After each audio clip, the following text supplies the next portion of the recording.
안녕하세요. 오늘 사연은 65세인 은정씨 이야기입니다. 평생 가정을 위해 헌신하며 자식 키우는 게 전부였던 그녀는 아들이 결혼해 첫 장손까지 안겨주자 행복한 나날이 이어질 거라 기대했죠. 하지만 며느리 수민씨는 처음부터 은정씨를 난처하게 했습니다. 어머니, 요즘 집값이 엄청 올랐잖아요. 저희 장손까지 낳았으니 전셋집은 당연히 시댁에서 도와주셔야죠? 갑작스러운 요청에 은정씨는 당황했습니다. 그래도 자식들에게 부담을 덜어주고 싶어 전셋값에 보태줬습니다. 하지만 고마움의 말은 듣지 못한 채 며느리는 끝없이 불만을 쏟아냈습니다. 육아를 제가 다 하는데 시댁에서 조금 더 신경 써주시면 좋겠어요.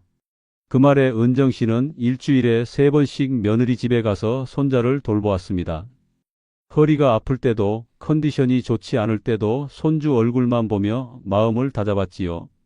하지만 수민씨는 이런 은정씨의 노력을 당연하게 여겼습니다. 시간이 흘러 손자의 돌잔치가 다가왔습니다.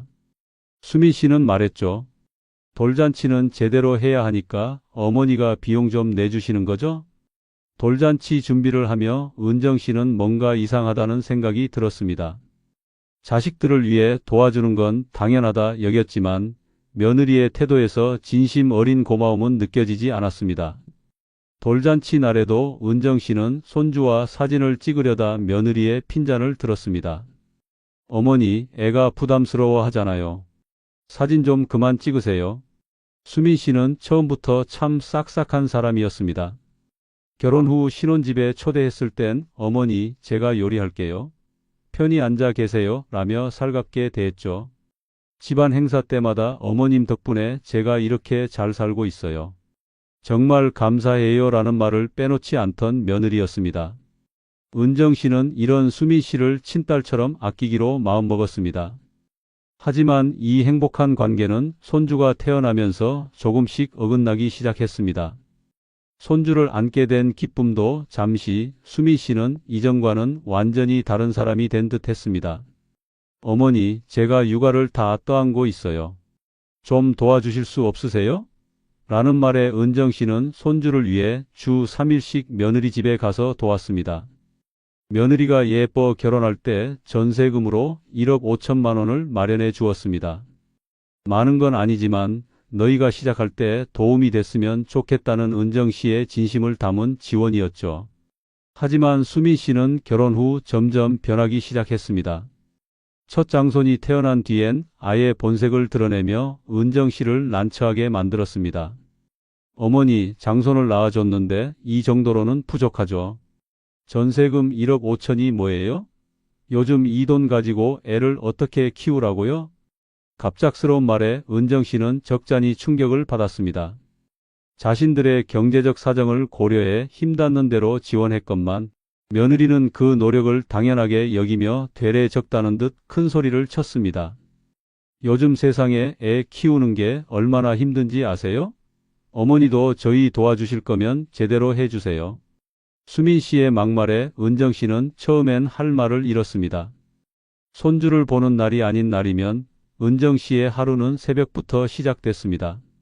이른 아침 아직 어두운 거리를 걸으며 그녀가 향한 곳은 근처의 한 상가 건물이었습니다. 이곳에서 은정씨는 화장실 청소 일을 하고 있었습니다. 새벽 공기가 차가울 때도 한여름 더위로 땀이 비 오듯 흐를 때도 은정씨는 매일같이 이 일을 반복했습니다. 작업복을 챙겨 입고 고무장갑을 낀 은정씨는 한 손에 걸레와 세제를, 다른 손에는 쓰레기 봉투를 들었습니다. 화장실 문을 열면 코를 찌르는 냄새와 바닥에 흩어진 오물이 그녀를 반겼습니다. 은정씨는 익숙한 손길로 쓰레기를 치우고 물걸레로 바닥을 닦으며 하나하나 정리해 갔습니다. 하루에도 수백 명이 다녀가는 화장실은 금방 더러워졌고 이를 깨끗이 만드는 건 온전히 그녀의 몫이었습니다. 허리를 깊이 숙여 구석구석 바닥을 닦을 때면 삐걱대는 관절 소리가 들렸습니다. 아이고, 이 허리 좀 봐라. 내가 이렇게 일하다가 허리가 더 휘겠어. 그녀는 혼잣말로 웃으며 스스로를 다독였습니다. 변기를 닦다 보면 냄새 때문에 숨이 막힐 때도 있었지만 그녀는 화장실 문을 활짝 열어 환기를 시키며 묵묵히 일을 이어갔습니다. 손주가 생각날 때면 그녀의 얼굴에는 미소가 떠올랐습니다. 우리 손주가 이걸 알까? 할머니가 이렇게 일해서 용돈을 마련한다는 걸 알면 뭐라고 할까? 그녀는 잠시 고된 팔을 멈추고 벽에 기댄 채 손주를 떠올렸습니다. 손주가 받은 용돈으로 아이스크림을 사 먹고 작은 장난감을 사며 웃을 때면 은정 씨의 피로는 눈 녹듯 사라졌습니다. 그 웃음 하나를 떠올리는 것만으로도 손과 발이 다시 움직일 힘이 생겼습니다. 그러나 하루의 일과가 끝날 즈음에는 피로가 몰려왔습니다. 발바닥은 바늘로 찌르는 듯 아팠고 허리는 뻣뻣해져 더 이상 굽히는 것조차 힘들었습니다. 그래도 손에 쥔 꼬깃꼬깃한 몇 장의 지폐를 보며 그녀는 작게 웃었습니다. 우리 손주가 좋아하는 로봇 장난감 하나라도 사줘야지. 아니면 색연필 세트라도. 그 돈은 모두 손주를 위한 것이었습니다. 집으로 돌아오면 은정 씨는 녹초가 되어 소파에 털썩 앉곤 했습니다. 고된 하루를 뒤로하고 몸을 식히며 며느리와의 대화를 떠올렸습니다. 어머니, 애 키우는 게 전쟁이에요. 조금만 더 신경 써주시면 안 돼요? 수민 씨의 말이 머릿속을 맴돌며 은정 씨의 속을 쓰리게 했습니다. 그녀는 주 3일씩 손주를 돌보며 며느리의 육아를 돕고 남은 날엔 이렇게 일하며 손주를 위해 돈을 벌고 있었지만 그런 은정 씨를 며느리는 고마워하기보단 당연하게 여기는 듯 했습니다. 우린 전세금 1억 5천으로도 힘들어요. 어머니가 조금 더 도와주셨으면 좋겠어요. 수민 씨의 무심한 말투는 은정 씨의 마음을 아프게 했습니다. 손주를 위해 이 정도 노력은 당연히 해야 한다고 스스로를 위로했지만 며느리의 태도는 그녀의 노력을 가볍게 만들어버리는 듯 했습니다. 그럼에도 은정 씨는 포기하지 않았습니다. 손주를 향한 사랑이 모든 원동력이었습니다. 힘들게 일하며 번 돈으로 작은 선물을 준비하고 손주의 해맑은 웃음을 보며 그녀는 다시 하루를 살아갈 힘을 얻었습니다. 어느 날 수민 씨는 은정 씨에게 이렇게 말했습니다. 어머니, 솔직히 말씀드릴까? 다른 집 시어머니들처럼 저희를 제대로 도와주시려면 더 노력하셔야 하는 거 아닌가요? 다른 집 며느리들은 애 낳으면 명품백이라도 하나씩 받아간다던데 저는 뭐예요? 저한테 해준 게 뭐냐고요? 수민 씨의 말은 은정 씨의 가슴을 후벼 팠습니다. 자신이 가진 형편에서 최선을 다해 도왔지만 며느리는 이를 당연히 여기며 불만만을 쏟아냈습니다. 은정 씨는 조심스럽게 대답했습니다. 수민아, 우리도 힘들게 마련한 돈으로 너희를 도운 거야. 충분히 최선을 다했다고 생각했는데 내가 그렇게 느꼈다면 미안하구나. 하지만 수민 씨는 멈추지 않았습니다. 최선이요? 다른 집 시어머니들은 애 낳아준 며느리 고생했다고 명품백을 사주고 심지어 차까지 뽑아준다던데요. 그 말에 은정 씨는 순간 눈물이 핑 돌았습니다. 전세금을 마련하려고 남편과 함께 얼마나 애썼는지 그 돈이 단순한 숫자가 아니라는 것을 설명하고 싶었지만 며느리의 단호한 태도에 아무 말도 할 수 없었습니다. 대신 은정 씨는 그날 밤 잠자리에 들며 혼잣말로 자신을 위로했습니다. 명품백은커녕 손주 용돈 마련하려고 새벽부터 화장실 청소를 다니는 내가 뭘 더 해줄 수 있을까? 그래도 손주가 웃으면 다 괜찮아질 거야. 그녀는 며느리의 말을 이해하려 애썼습니다. 수민 씨도 육아와 살림으로 힘든 상황에서 하는 말일 거라며 스스로를 다독였습니다. 하지만 며느리는 이후에도 다른 집과 비교하며 은정 씨를 원망하곤 했습니다. 어머니, 정말로 다른 집 며느리들은 시어머니 덕분에 고생을 보상받는다던데요. 저희는 어머니가 전세금 말고 뭐 해주신 적 있나요? 애를 낳아드렸는데 최소한 고생했다는 위로라도 받고 싶어요. 그 말을 듣고 은정 씨는 가슴이 아팠습니다.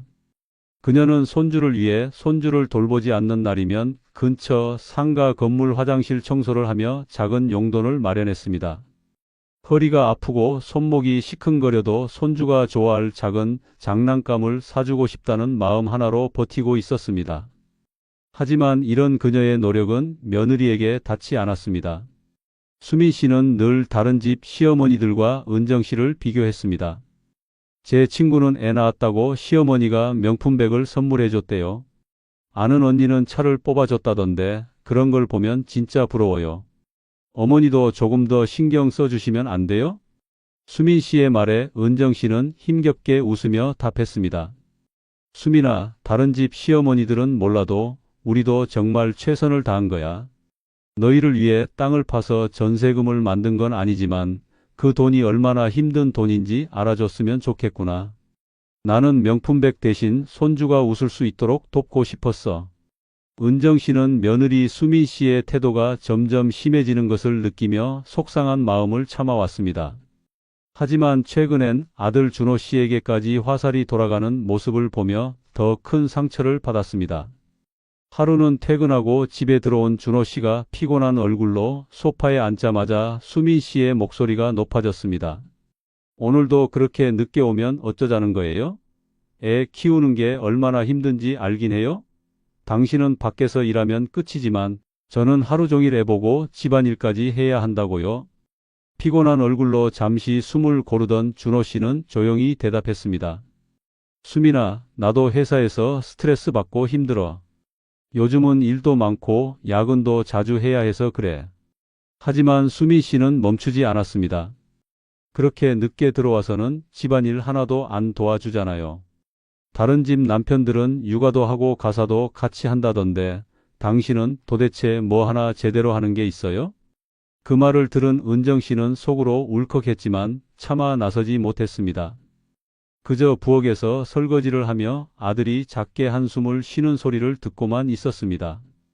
남편으로서, 아빠로서 최선을 다하고 있는 아들이 그렇게 며느리의 원망과 불만을 들어야 하는 모습에 은정 씨는 가슴이 미어졌습니다. 저렇게까지 큰 소리를 치는데도 우리 아들은 뭐라고 변명도 못하고 참고 있네. 은정 씨는 손이 떨리도록 쌓이는 설거지를 멈추지 못하며 마음속으로 한숨을 내쉬었습니다. 하지만 수민 씨는 아랑곳하지 않고 계속해서 준호 씨를 몰아세웠습니다. 최선이라고요? 이게 최선이에요? 집에서 하는 거 하나 없이 밖에서 돈 벌어온다고 다예요? 내가 이러려고 당신이랑 결혼했나 싶다니까요. 수민 씨의 막말에 준호 씨는 더 이상 참지 못했습니다. 순간 벌떡 일어나며 소리를 질렀습니다. 수민아, 도대체 무슨 말을 그렇게 해?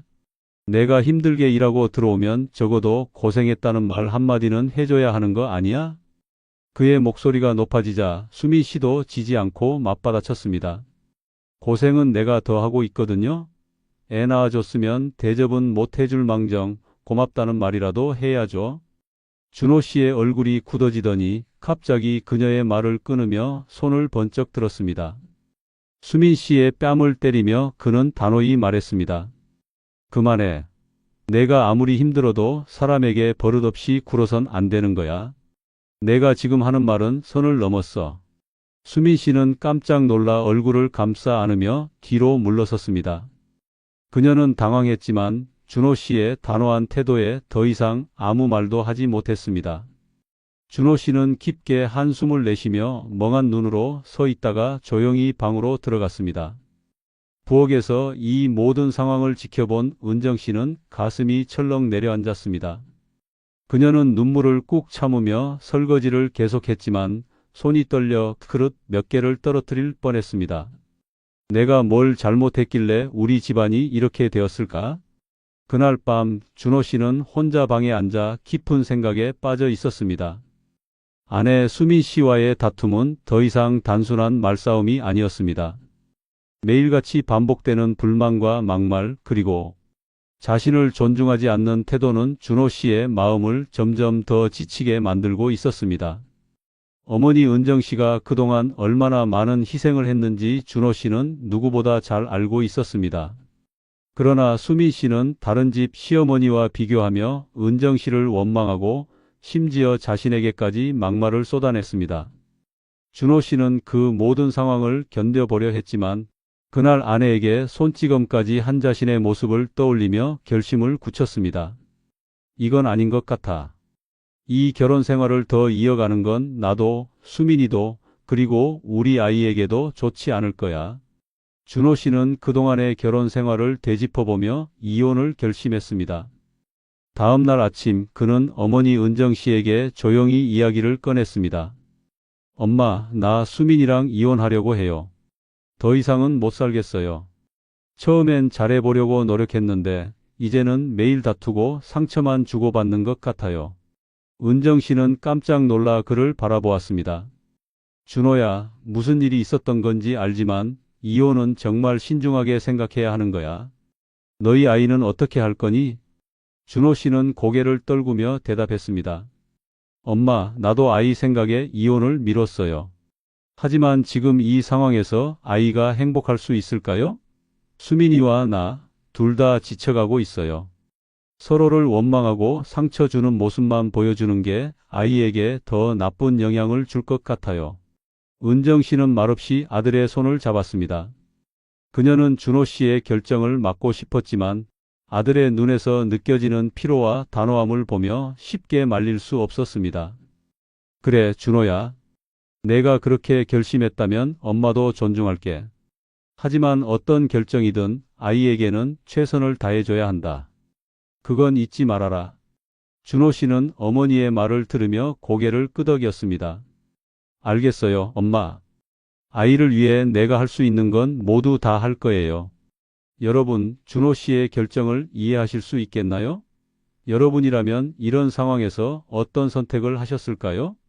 이혼을 결심한 아들의 마음과 어머니 은정 씨의 심정을 생각하며 여러분의 의견을 댓글로 남겨주세요.